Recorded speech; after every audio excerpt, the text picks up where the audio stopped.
le marigot du village. Et quand elle sort de là, elle va se réfugier à la chapelle. Parce qu'elle ne savait plus comment retourner dans cette maison où elle se sentait souillée et tout, voilà. Et dans l'église, donc, elle se recroqueville sur un banc.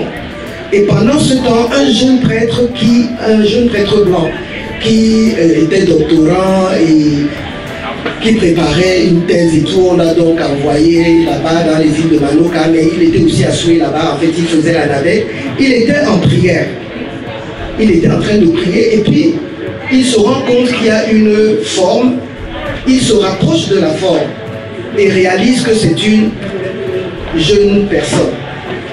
Et la jeune personne, sollicitée de cette manière, elle n'avait jamais été sollicitée de cette manière, on ne lui avait jamais parlé gentiment, on ne l'avait jamais touchée.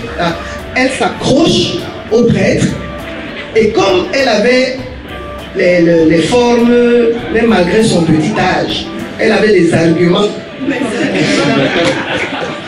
Et donc, ce qui devait se passer, se passa. Et le prêtre... Pour avoir l'intégralité de l'histoire, commandez dès maintenant votre copie de cet ouvrage intitulé Ngom est la fille du prêtre au 6 95 55 98 44 ou faites-nous un mail à order@africavenir-international.org, soit vous passez votre commande sur le site internet édition.africavenir-international.org au prix de 19,90 € ou 10 000 francs CFA.